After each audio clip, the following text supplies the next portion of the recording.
The sinking of the Salem. The 96,000-ton supertanker Salem was a floating time bomb, in danger of erupting into a massive fireball at any moment. But her captain, officers, and 18 crewmen were calm, apparently refusing to panic, waiting quietly on deck and scanning the horizon for passing ships.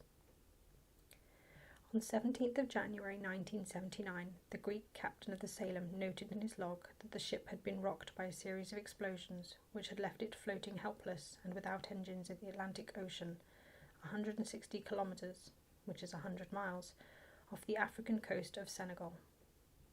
The ship's log also noted with relief that the mysterious explosions and small fires had failed to ignite any of the brimming cargo of 200,000 tons of volatile Kuwaiti crude oil, which packed the tanker's holds. The Salem remained afloat for another 30 hours. Almost inevitably, in the busy shipping lanes, she was spotted by the tanker British Trident, outward bound from England and headed for the same Persian Gulf terminal the Salem had left more than a month before. 20 minutes after the British Trident first sighted the Salem, the British ship recorded the first and only distress radio call from the stricken ship. As British Trident turned to answer the SOS call, a bright cloud of orange smoke billowed up from the Salem, but there was no need for the rescuers to approach too close. Within 30 minutes, the Salem's powerful lifeboats had met them halfway. The British sailors could only marvel at the Salem's crew, unhurried and magnificently composed in the face of awesome danger, as they filed aboard the British Trident in an orderly queue, with their suitcases neatly packed. The ship had survived a day and a night still afloat, although listing slightly. With reasonable luck, it could be presumed that the Salem might survive a lot longer, even long enough to put a damage repair and salvage crew aboard. But within 10 minutes of her crew being rescued, the Salem's bows dipped below the swell and she sank out of sight. The crew of the British Trident were relieved when the potential firebomb slipped below the waves. Now they put their own tanker's engines full ahead to get well clear of the catastrophic fountain of oil which would gush to the surface from the Salem's hold. They knew that the Salem's massive cargo, valued at £25 million, was likely to produce one of the worst oil slicks the world had ever known. Almost as a warning of the impending pollution disaster, one gigantic oil bubble broke the surface of the ocean, and then it stopped. The Salem slipped further and further downward into the Atlantic, in water too deep for any diver to reach her. She was gone and lost for good. Of that there was no doubt. The following day, the crew of the Salem were put ashore in Dakar, the capital of Senegal. The captain dismissed his grateful crew and prepared himself for questioning at a routine inquiry into the loss of the ship. He notified the owners of the Salem, a newly formed shipping company sharing the same accommodation address in Monrovia, Liberia, as 200 other shipping owners, that their vessel had foundered. He informed the owners of the oil, Shell International Trading in London, that their valuable cargo had been lost and compensation would have to come from the insurers.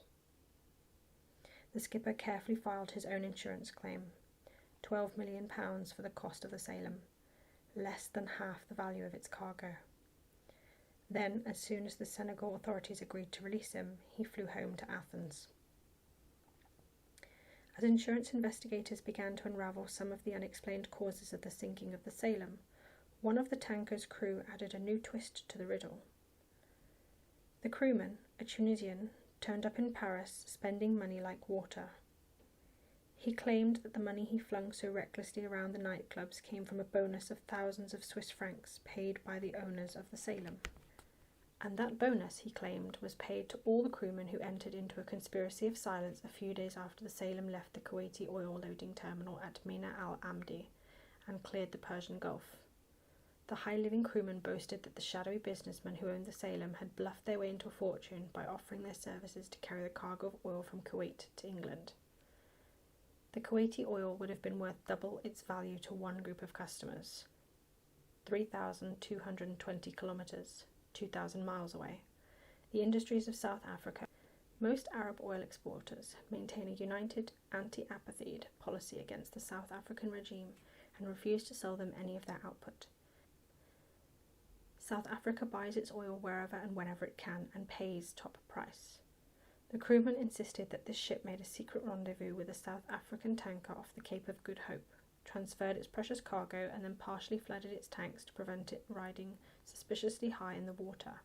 Then it continued its journey as part of an elaborate charade. It sank conveniently off Senegal, its nearest point to land, after leaving South African waters. In Athens, the skipper of the Salem dismissed his crewmen's uncorroborated allegations as a sailor's yarn, meant to add spice and intrigue to a sad but perfectly plausible explanation for the loss of the tanker. The South African government maintained a discreet silence. But insurance investigators were already suspicious that the Salem had taken more than a month to reach the Senegal coast after leaving Kuwait. It should have made that part of its journey in only 3 weeks.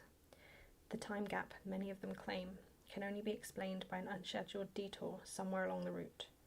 It is unlikely that anyone will ever be able to solve the riddle of the ship, which seemed to sink on cue. The wreck of the Salem lies deep beneath the stormy waters of the Atlantic Ocean.